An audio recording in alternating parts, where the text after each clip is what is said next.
Today is Monday, February the 8th, and the time is 10 o'clock a.m. The meeting is being held virtually, and I'm Christopher Marley, the chairman. Would our members present please introduce themselves? John Munderloh, Town of Prescott Valley. Bob Recker, citizen. Jim Holt. Leslie Grazer, City of Prescott. Good to have you here, Leslie. And I'm Chris Marley, the chairman. Would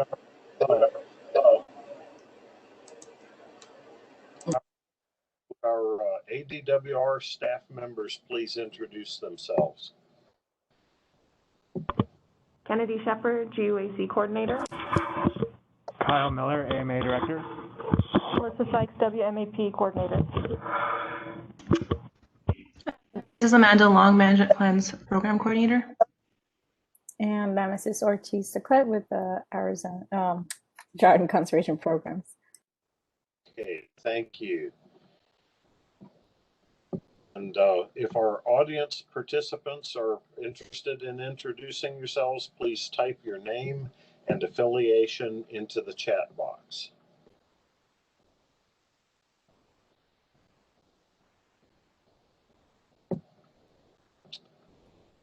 All right, I would like to start with agenda item number 2, webinar logistics with Kennedy Shepard. Kennedy, you're on.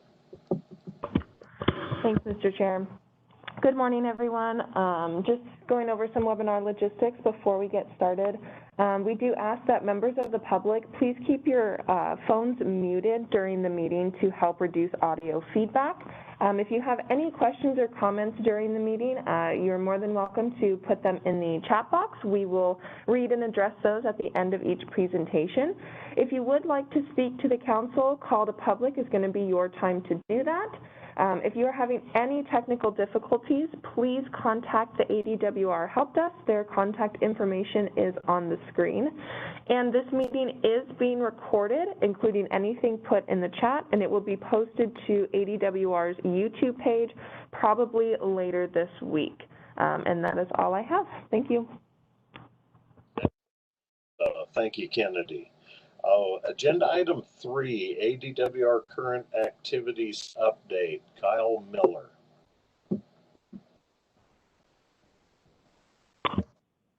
Thank you, Mr. Chair. Good members of the council, and good morning. It's good to be here with you all this morning. It's been a little while since we've had our last GUAC meeting, so I wanted to start with some staffing changes that we've had in this section. As you know, Einov Henningsen has left the Department of Water Resources to return home to Israel. We're really sad to see her go, but happy that she has the opportunity to return home to be with her family. So I'll be taking on Einov's responsibilities as one of 2 new AMA directors, and I'm looking forward to working with you all. Natalie Mass has also been promoted to AMA director, and she's going to continue to focus on the management plans that we're going to hear a little bit more about from Amanda later on. We also have 1 new AMA manager and 1 new supervisor beneath Natalie and myself. James Dekoff has been promoted to the AMA Data and Planning Manager. And James has been with the department for a little over 7 years, and he's got great technical skills, great data analysis and data management skills that we're really looking forward to seeing what he can do for our section. Lori Kaysen has also retired from the department after 30 years of state service. And in her place, Caitlin Parker has been named the AMA Program Supervisor. And Caitlin's been with us for coming up on 3 years now, serving most recently as the AMA Municipal Planner. And she's been really instrumental in training our new staff and improving our programs, and we're really excited for this next step in her career. We've also had several other staff changes in the AMAs, and considering that and the fact that we're in the middle of our annual reporting season, I wanted to take the opportunity to provide you all with an updated org chart so stakeholders can review this and know who to contact if they have questions about specific programs. So this will be available after the meeting. We'll post it on the website, and it's also in this recording now. So we'll be able to get this information out there. Next, I'll be giving you an update on our statewide water use estimates. and get to the slides for that. So before we do that, I just want to provide an overview of what data we're using to calculate those estimates. Our statewide estimates are a combination of reported data and data from other sources. And when we're talking about reported data, we're largely referring to data from our AMA annual reports. So users with wells greater than 35 gallons per minute inside the AMAs and INAs are required to meter their pumping, and then those with rights that are subject to reporting requirements must file annual reports with the department. So these reports include a broad range of information, which is going to vary by the type of right or by the type of water user. But typically we're asking for things like the volumes of water pumped or received, and then what happens to that water once it's been pumped or received. We do have certain reporting requirements laid out in statute, but DWR has the authority to require additional information as necessary to accomplishing the goals of each of the 5 AMAs. And as you are all likely aware, those annual reports are due on March 31st of each year, but that doesn't mean the data is immediately available thereafter. So some of our annual reports are able to be submitted online, but a lot of our users still like to submit paper copies, or as has been the case with COVID over the last year or so, submit those reports via email. And in those cases, the data from those reports has to be manually entered into our database by our staff. Our staff work through that data entry, conduct quality checks as they go, and work to compile and store the data in a number of different ways over the course of a couple months. And the compiled data from each sector feeds into total supply and demand templates for each of the AMAs, and then the data from each of the AMAs is combined and added to information from outside the AMAs to create our statewide water use estimate. And this is obviously a great oversimplification of a long and detailed process, but this is something that we target having completed by about early November of each year, just in time to begin preparing for the next annual reporting season. So we know our data is incomplete, and that means we're often piecing together both reported data and data from other sources in order to do a given analysis, or in this case, to calculate our statewide estimates. You can see here some typical examples of those other data sources we're using. We create estimates of tribal demands and demands from exempt wells to better understand water usage inside the AMAs. We get information from the Bureau of Reclamation to better understand total Colorado River uses, and information from the USGS regarding water use estimates for outside the AMAs. We're also collecting U.S. Census and Bureau of Economic Analysis data that goes into what we call the Director's Chart, one of our most popular charts showing water trend over time compared to population in Arizona and economic activity. So with that all being said, let's take a look at the numbers. And this chart here is showing demand by sector for 2019 compared to 2018 for the state. These numbers don't really change much year to year, and you can see here they held pretty steady from 2018 to 2019. But I do want to point out here that total demand for 2019 is just below 6.9 million. Sorry, we're getting a little feedback. All right, just below 6.9 million acre feet for the statewide estimate in 2019, and that's compared to slightly over 7 million acre feet for the 2018 year. Moving on, and this is similar to the previous chart showing 2018 and 2019. This time for water type. And again, these numbers are typically pretty stable year to year, with in-state surface water occasionally having some more variability if we have a nice wet winter. One thing I'm happy to highlight on these is an increase in effluent use year over year. And while it may only be 1% on these charts, the actual number is an increase of about 20,000 acre feet of effluent use year over year in the AMAs. So that's a big deal, a big step, and it builds on another large increase we saw from the 2018 calendar year. Focusing on your AMA, here we have the Prescott 2019 supply and demand numbers. Okay. And so these total out to 24,778 acre feet for the 2019 calendar year. And that's an increase of 576 acre feet from 2018. So about 3/4 of the Prescott AMA's demands are from the municipal sector, with the remaining split pretty evenly between the ag and industrial sectors. Looking over at the supply, the Prescott AMA supplies its demands with a mixture of about 2/3 groundwater, 14% surface water, and 21% effluent. And I just want to point out here that as a percentage of supply, Prescott leads all of the other AMAs in effluent use. So we know we have a responsibility to share this data and get this data out into the public's hands, and one way for us to do that is through our AMA data sharing page, which I provided a link to in the upper right-hand side of this slide. All of this data, all of this information for this year, for 2019 and previous years, and more detailed information on the individual sectors is all available at that link, so you can download the data, interact with it.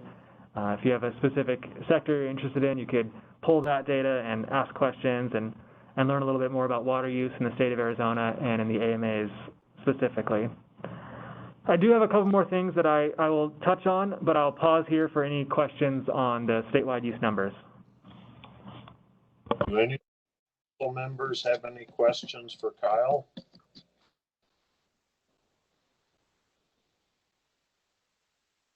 None being heard. Go ahead. Thank you, Mr. Chair. So we are currently in the middle of our annual reporting season for calendar year 2020 water use. This is the busiest time of the year for us. We're typically receiving over 6,000 annual reports during just the next couple months here. That includes nearly 200 from the Prescott AMA, so we appreciate getting those in. You may have noticed the last couple of weeks we've been sending out reminder letters and reminder emails, and those are parts of our efforts to decrease our failure to file numbers. We've done a really good job over the last couple of years of getting those numbers down, and we're looking forward to continuing those improvements. We're also continuing to make incremental improvements to our annual reporting process, including continuing our online annual reporting software for some of the reports. And we're looking forward to helping and providing any assistance necessary to stakeholders as we work through the reporting season. This is just a screenshot showing our online annual reporting tool. You can see in the middle there's a blue button, File an Annual Report. This year you're able to click that blue button and enter your right number and email address. And at that point, you will have the option to file your report online, if possible. And if not, you have the option to send a PDF copy of your annual report to your email. So you can get those annual report forms any time of day you like, much simpler than calling us and waiting for us to call you back and send something to the mail. So something we're excited to continue with our improvements. So all of these annual reports are due March 31st, and I will provide an update on our reporting season at our next meeting. And then I just want to finish with an update on the Governor's Water Augmentation, Innovation, and Conservation Council, or the GUAC. So the GUAC is continuing to meet virtually, and I just want to reiterate, in case anyone in the audience hasn't heard this before, the council is charged with a number of items, and most significantly is identifying and recommending opportunities for water augmentation, innovation, and conservation for the state of Arizona. The council is also tasked with providing guidance to the ADWR director upon his request. The council has participated in 3 meetings since our last GUAC meeting. The Arizona's tribal community met with the council to discuss water rights and settlements at a special meeting of the council on September 10th. And then the council also held its regularly scheduled meetings on September 15th and December 1st. In the most recent full council meeting on December 1st, the council received updates from each of the 4 committees, an overview of our groundwater conservation grant process, and a drought status update similar to the one you're going to receive from Nemesis in a couple minutes. The next meeting for the full council is scheduled for March 19th from 8 to 10 a.m. The GUAC committee meetings are where much of the council's work is accomplished, and those meetings are all open to the public.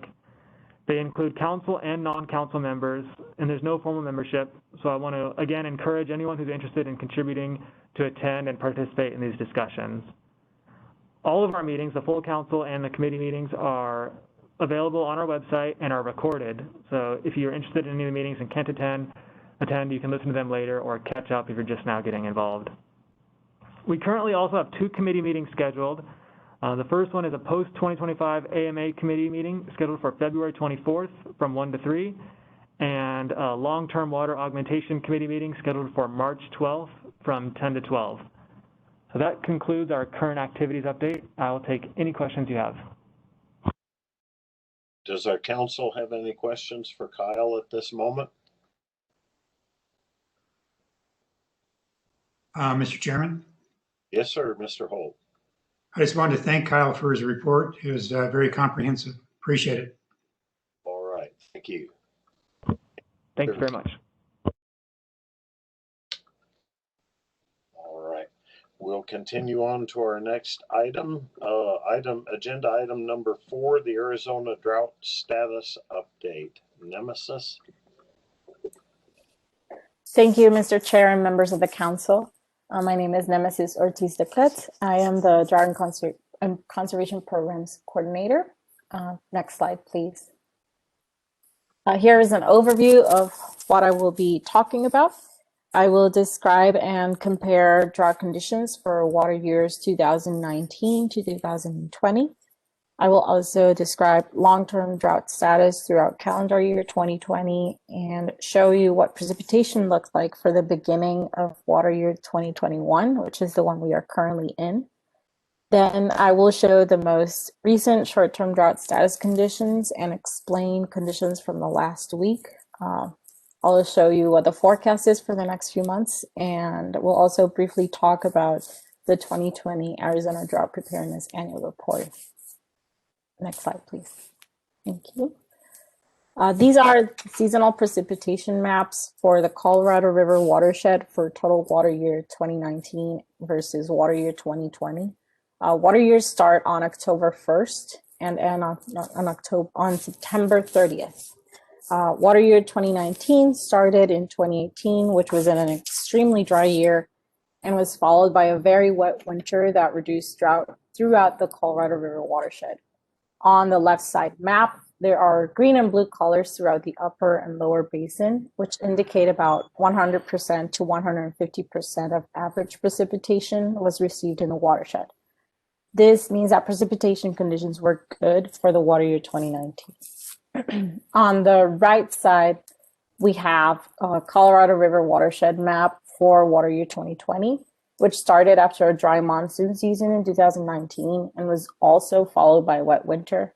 However, it did not do as well as the previous water year, as is represented by the orange and red colors throughout the watershed, which indicate that those areas received about 50 to 89% of average seasonal precipitation. Next slide, please. And part of the reason why water year 2020 did not do as the previous water year was because of the record-breaking high summer temperatures and low precipitation. This past monsoon, specifically July through September, represents the warmest on record for most of the state. And this is shown by the red color on the left map. The orange colors represent those much above normal temperatures at the top 10 percentile. And these are places that almost broke temperature records as well. It was also the record driest monsoon for most of Arizona, as you can see the red color on the right side map. And it was also record driest for the orange places on the map. This was quite significant, and we will see how drought conditions were impacted by these trends. Next slide, please. This slide shows long-term drought maps that were developed by the state climatologist, Dr. Nancy Sullivan, on a quarterly basis. They are based on averages of 24, 36, and 48-month standard precipitation indices, or SPI, and standard precipitation and evaporation indices, or SPEI. On these maps, we can see how the year had a great start in terms of long-term drought, as we had a lot of good winter precipitation that reduced drought into the spring. This precipitation led to the filling of reservoirs throughout the lower Colorado River Basin and the Salt and Verita River reservoirs. Only some northeastern parts of Arizona were under severe to extreme drought, represented by the orange and bright red colors respectively. And there were also areas with abnormally dry conditions throughout the state, represented by the yellow on the maps. The hot and dry summer contributed to an increase in drought conditions throughout the entire state. This can be seen on the two top right maps on the slide that start to get bright red and dark red for extreme to exceptional drought. These increased drought conditions had the potential to increase the need for groundwater use and irrigation throughout Arizona, which in turn can increase pressure on the state's water supplies. Next slide, please. Thank you. This map represents the percent of average precipitation for water year 2021 to December 31, 2020. And it shows how most of the state was under 50% of average precipitation that is typically received in Arizona during this period. There was, however, some precipitation in the form of snow in Navajo Nation recently and the northeastern corner of Apache County throughout the Chusca Mountains. Next slide, please. Now, these are short-term drought status maps for the past 5 weeks. These are developed on a weekly basis by the U.S. Drought Monitor. The difference between short and long-term drought status maps is that while long-term drought maps are based on 2, 3 to 4 year long average SPI or SPEIs, the short-term maps use the average SPI and SPEI, among other information, from the previous 4 weeks. July is not on the slide, but it was one of the hottest and driest months of July on record for Arizona and much of the Southwest. This contributed to the monsoon being pretty much non-existent last year, and that led to an increase in drought conditions.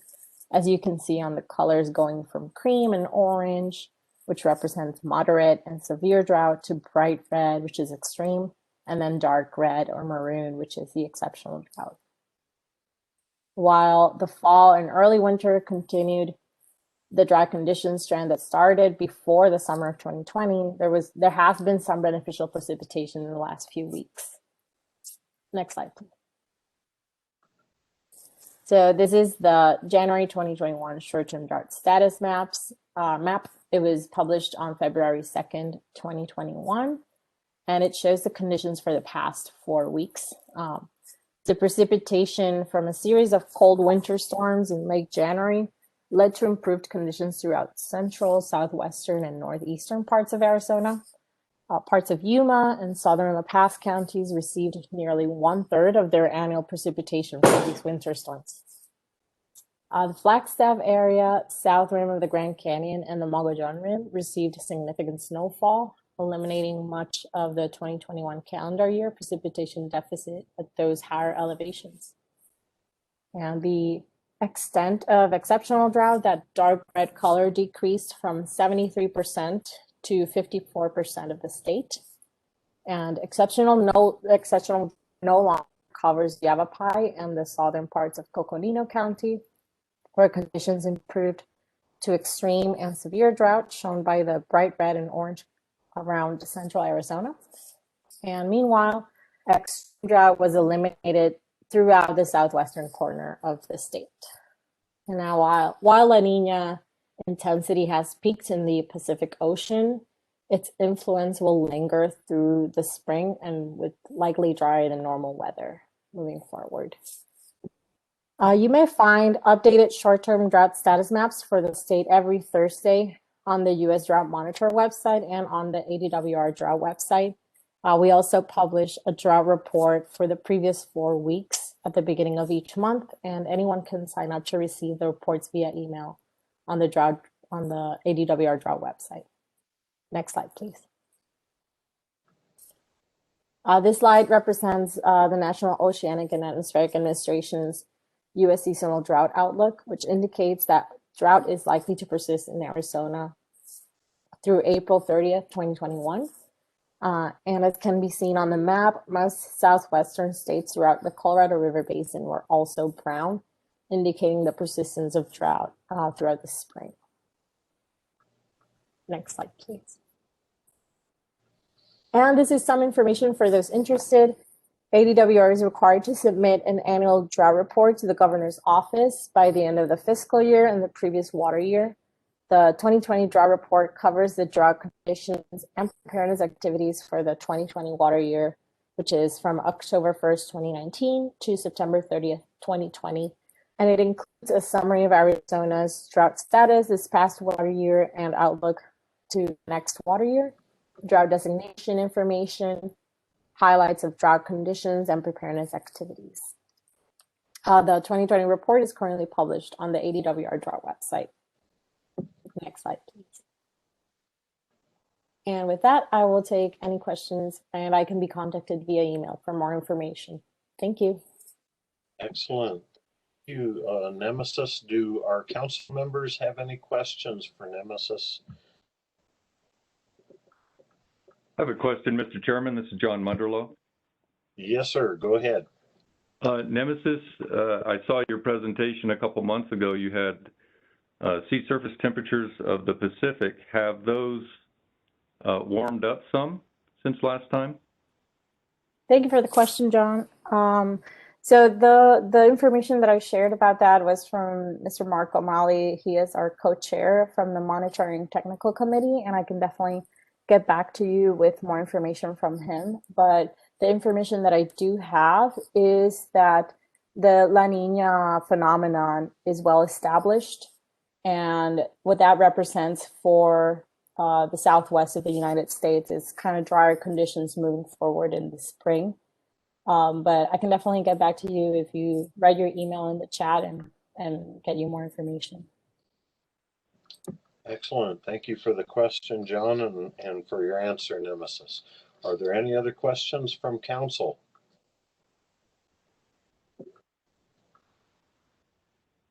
All right. Thank you, Nemesis. Our next item is item number 5. Melissa will now provide us with an update on the WMAP. Melissa Sykes. Thank you, Mr. Chair and members of the council and public, and good morning. I'll be going over the WMAP withdrawal fee fund and projects, and also address this current status of the DCP, or the $2 million groundwater conservation grant project. So here we'll start with the withdrawal fee breakdown. So for year 2020 is $1 for the WMAP and $1 for the administration and enforcement, to make a total of $2. And it did differ slightly into the 2021 year with $1.25 for the WMAP, and the administration enforcement is 75 cents, but it still remains at the $2 amount. So that won't be changing in the upcoming year. And for the Water Management Assistance Program Fund, our current balance is $128,700, but we do have a committed fund of $67,444 from the ADOT project, for the ADOT groundwater conservation grant project, leaves us with a remaining balance of $61,256. And for the WMAP program, we currently don't have any projects. We have had some interest, so we may have something coming up here pretty soon, maybe with the next GUAC meeting cycle. But for the groundwater conservation grants, we do have the 3 projects that we all already know about, and we have one that's already been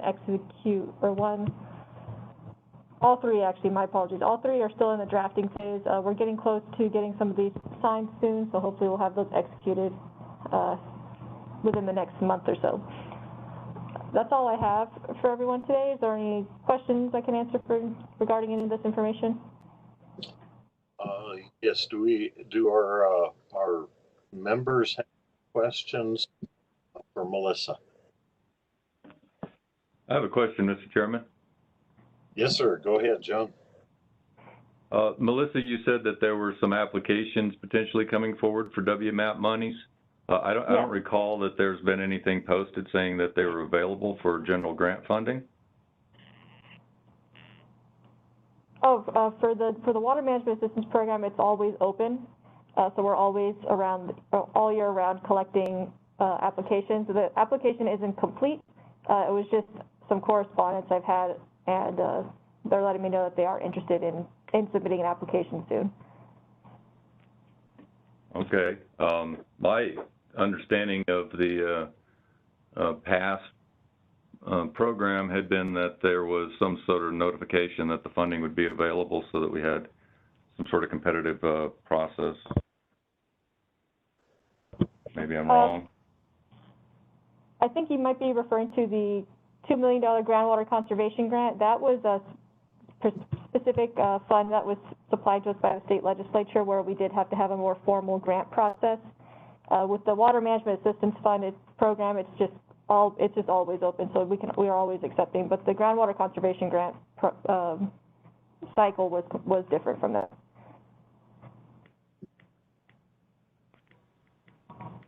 Okay, thank you for bringing that up, John. I was wondering about that also. Are there any other questions from our other members on our committee? Mr. Chairman, Bob Recker. Yes, sir. Melissa, I'm just curious of what's the final step that triggers the funding for the 3 projects that this GUAC approved the last time we met? So we're currently just drafting the contract, so they're currently in the hands of the applicants, and they're just reviewing them and making sure that they're legal teams and that they are all set to make the commitment. So once I get those contracts back with their revisions, they'll be finalized and sent for signatures. Okay, thank you. I'd just like to point out something on that. This is John Munderloh. On one of the projects where we were doing the rainwater harvest and recharge with the Upper Verde River Watershed Protection Coalition, we had 3 sites that were originally designated in the grant application, and we are working with ADWR to change one of them. I think that's already been done, moving from the Chino Valley Community Center about 2 blocks south to the Territorial School, and we're working with that school on that. Again, no change to the funding amount. And then with the Prescott site, we had originally designated the Rowley Simmons Adult Center. We talked with Prescott, and Leslie can weigh in on this, last week, and it looks like they'd like to move the site to the rodeo grounds. So we'll get back with you on that, Melissa. Thank you. Thank you for the update. Are there any other questions from any of our committee members? All right. Well, thank you, Melissa. We'll move on to our next agenda item. Agenda item number 6. Amanda will provide us with a management plan.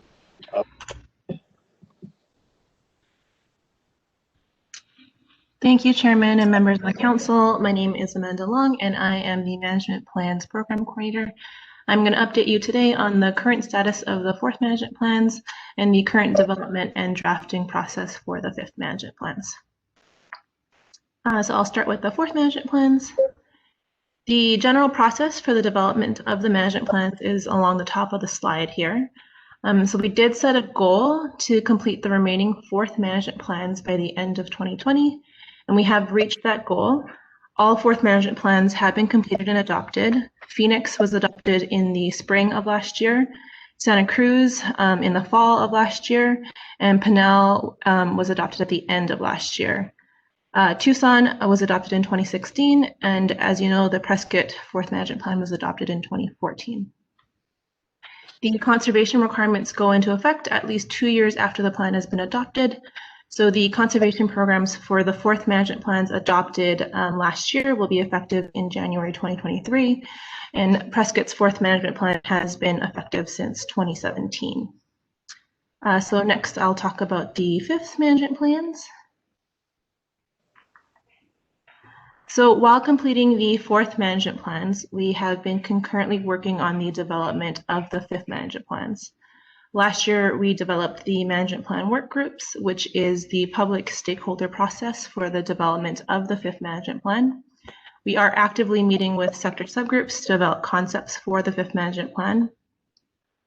When we do complete the subgroup meetings this year, we do plan on spending the bulk of the remaining of the year drafting the 5th management plans. We have already begun this process, but we will be sequencing this drafting process in a way that allows for some of these subgroups and discussion with stakeholders to continue over the next several months. The goal is to complete the drafting this year and to spend 2022 promulgating the plans. And then the goal is for the plans to all become effective in 2025. Next slide, please. So we introduced this 5th management plan's concepts page at a previous GUAC meeting. The concepts page was developed as a way for us to document our progress and also as an easier way for stakeholders to see what concepts and proposals we have discussed in the 5th management plan subgroups. So the page is organized by subgroups and includes concepts and proposals that we've discussed, as well as any relevant graphics, dashboards, and then also meeting links to where those graphics and dashboards were discussed. So I encourage you to look through this dashboard for any topics that you might be interested in. If there are topics that you would like to be covered in more detail, any specific proposal or subgroup, we would be happy to plan that for our next meeting. Next slide, please. So as I mentioned, while finishing our discussions in the subgroup meetings, we are concurrently working on drafting the fifth management plans. As the management plans include quite a bit of overlap and the structure overall is consistent for all the AMAs, we will be drafting all of the AMA fifth management plans simultaneously. Starting with the drafting of the management plans now also allows us time for AMA customization that will be necessary to capture the unique aspects of each of the AMAs within the plans. So we will be looking for guidance from you and from members of the regulated community who know the AMA well to determine where we should focus the customization. When we complete our conversations within the individual subgroups, we will take a break from those meetings to concentrate on the actual drafting. Then, as necessary, we'll return to the subgroups to review the draft regulatory language. Next slide. I just end with the upcoming management plan workgroup meetings. We have subgroups are listed on this slide below. Group meeting plan. All of our subgroup meetings will be updated on the fifth management plan website that's listed there on the public calendar. We would welcome and encourage your participation in the subgroup meetings and also encourage you to review the relevant information on the fifth management plan's concepts page. Next slide. And with that, I'd like to thank you for your time and attention. My contact information is here, and I'm happy to take any questions from the council. Do we have any questions from the council?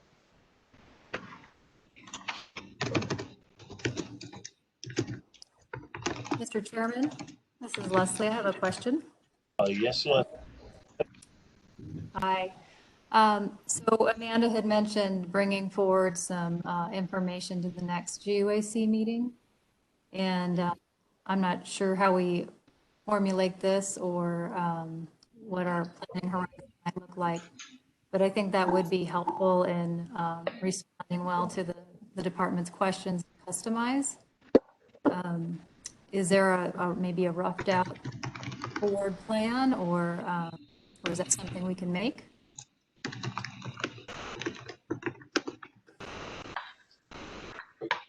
You're asking if she can give us like a rough draft, is that correct, Leslie? Well, what would be our process as a GUAC to help customize or address some of the questions that are going to come up as they roll out information? So I'm thinking that through the GUAC group, they have the post-2025 group working on a issues paper. And although I try to keep up on what's going on, we might need to have that maybe a discussion with the department on that one, where they kind of fill in the pieces for us, where the pieces are appropriate for the AMA and maybe where other pieces aren't necessarily needed for maybe this AMA. I don't know if maybe I need to formulate this, maybe not as a question, but I can see on our horizon that we do need to have some topic in the next meeting to think about how we work as a group to help the department on this next management plan. Yes, ma'am. We Kyle has indicated before that we will be in a position where we can ask questions on specific items, but I think it would be a good idea if we have I guess sort of a rough overview of that management plan so that we can ask some educated questions. Is that more or less where you were going, Leslie? Sounds good to me. Thank you. Yeah, I made myself a note, look up the fifth management plan Concepts Webpage and just sort of start dusting over it. I think a presentation I guess, sort of a 10,000-foot view of each of these proposals will help us to get our questions together and where we can deal specifically, like you said, customizing for this particular AMA. Kyle, are you still with us? Yes, I am. I think that would be a great idea, and I've written down a couple notes, things to add to the next agenda. Excellent, excellent. Yeah, I think it's too large of a subject to just say, are there any questions? We need to have an overview of a lot of the facets of it, and then we can start asking specifics. So thank you, Leslie.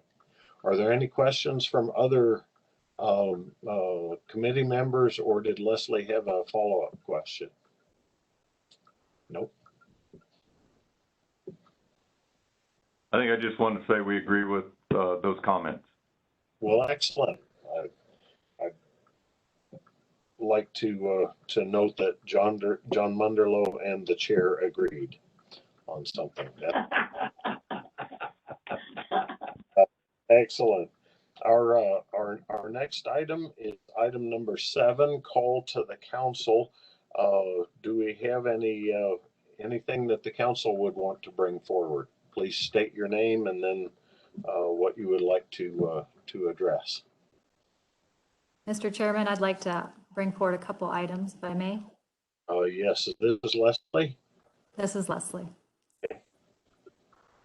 So the first one, I wanted to thank the Department of Water Resources for putting together a new member packet. Even though I've sat in and listened to many GUAC meetings, it was very well done. So thank you for taking the time to do that, to make sure that even though I thought I might be in step when stepping in, it's good to just review and make sure that I haven't lost some of it along the way. The other item I wanted to bring forward for the benefit of the group is that the city has initiated its work processes related to the modification of their decision and order. So we have been in contact with the Department of Water Resources to make sure that our planning horizons match or give them at least a heads up of when we think we're coming in with that. So for just a little bit of background for the group, the city's decision and order of assured water supply has language in it that says if the city didn't have an approval of construction from the Department of Environmental Quality by December 31st, 2019, then we need to start thinking about modifying the DNO. But then it had further language that talked about whether our pumping, meaning our current demand, our committed demand, and our projected demand was going to start bumping up against what the portfolio has designated for it. So, and then it says, if we're not having that issue, which the city's not, then we need to have an application filed no later than December 31st, 2021. So there is some activity by your neighbors within this AMA, and I wanted to share that with you, that we have commenced the in-house work to prepare for a filing of a modified, an application to modify the city's DNO in late 2021. And that's all I have. Thank you very much. Excellent. Thank you, Leslie. Any other items from council members, from our GUAC committee members? All right, none being heard. Mr. Chair? Yes. Sorry, this is Kyle. Just want to pop in to see if there were any other subjects that the council would like to hear discussed at the next meeting. I have an overview of the 5th management plan, maybe a presentation of each proposal at the 10,000-foot level, and then maybe some background on the issue briefs and specifically the post-2025 issue brief. I just wanted to see if there was anything else you'd like to hear at the next meeting. Actually, if for myself, if we have good solid overview of the 5th management plan, I think that'll be plenty for the next meeting. Do any of our other council members have requests for other items to address at our next meeting? And they don't necessarily have to be the next meeting. It can go out, you know, over the next couple meetings, just putting together a list. Okay. I have a couple of items that are not pressing, but someday down the road when we get bored, we can bring them up. Any other council members? Chairman Marley, this is Leslie again. Yes, ma'am. I did have a question that came to mind when I was reviewing the agenda related to the drought topic. So I'm not sure if Nemesis's group, I just don't remember at this point, if they also handle the community water systems and the filings that need to be done for drought management plans. So looking at our timelines before, it looks like the city filed their last one in 2017, and they're every 5 years. So that put us at 2022. So with the activity related to drought and I guess the attention that continues to be given to it, that might be something from the city's perspective, or maybe us as a whole up in the Prescott AMA. Are we going to be seeing any changes related to requirements for those drought management plans into the future, if that's part of a discussion? So here again, it's not an immediate issue, but maybe something we can put on a list to look at a little bit closer down the road. Thank you. Okay, thank you.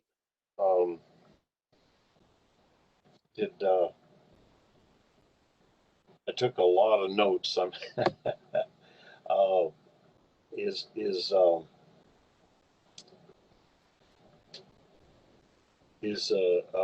Nemesis, can you, I suppose, communicate with Leslie if you have any questions on what she was asking about?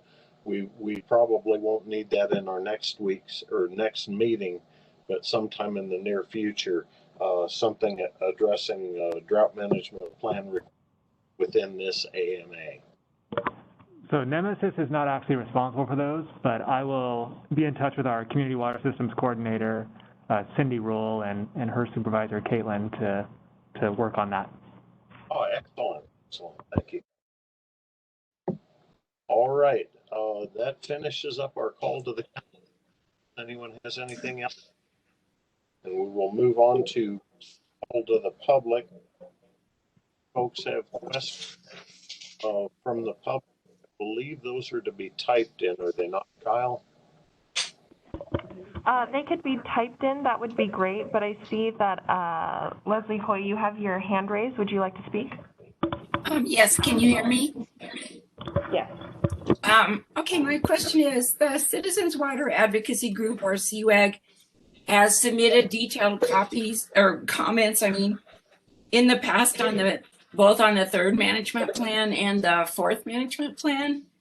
And I'm wondering what role can a public group like ours play in creating the fifth management plan?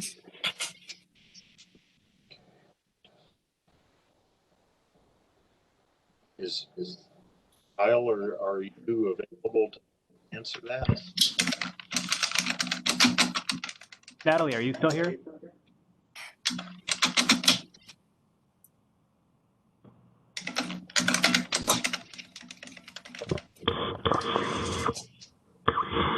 So Natalie's still here, but until she is able to speak up, she may be on mute or something.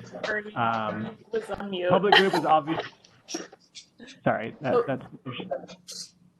Sorry, Kyle, I can take that question if you'd like. Sure, go ahead. Hi, everyone. This is Natalie Mast. I'm the management plans director the AMA director responsible for the management plans. We do have a public process associated with the fifth management plans, the fifth management plans work group. All of the meeting information for those meetings is available online. You can also submit comments at any time to our email address, which is managementplans@azwater.gov. And we're absolutely happy to just have conversations with people. We've had a lot of conversations with folks about various pieces of the management plans. And obviously, another way might be engaging with the GUAC. We'll be having, it sounds like in the next meeting, we'll be having a pretty extensive discussion of the management plans here. So that providing comments kind of through any of those forums throughout our drafting process might be a really good way to engage with folks. Okay, thank you very much. Thanks. Thank you, Natalie. I knew they could be involved in the process, but I attempt to get into the mechanics. I have indicated Group Nick had a question. Peter? Yes, I do. Yes, sir. Thank you, Mr. Chairman. My question, I guess, is to Melissa Sykes. She indicated that they were about to fund those projects for recharge issues. And I'm just wondering if we have details or work plans that can be shared with the public for those plans. And if, in the process, is there outside review, or does the Department of Hydrology provide reviews to that work? Hi, so all of the applications for the groundwater conservation grant were submitted last year, and they're all available on the website for the Water Management Assistance Program. There's an accordion there that says groundwater conservation grant, and you drop that down, it has all of our applications there. It also has all awarded projects, so you can look at those applications specifically. And in terms of the review for the recharge project, so any projects that had any sort of groundbreaking activities were sent to the State Historic Preservation Office for review to determine if they were okay to move forward with those projects. But other than that, our review was within the department and through the GUACs. Thank you. Thank you. Is that answer the question? Sure. Okay. Do we have any other questions from the public? Okay. Call to the public now being closed. Unless there's, I'll go ahead and adjourn the meeting. Hearing no objections, is now adjourned at 10:53. Thank you for your participation, everyone. Look at you and going over our fifth. Thank you. Good job, Chairman. Thank you, Jim. I hoping I would do well. You did.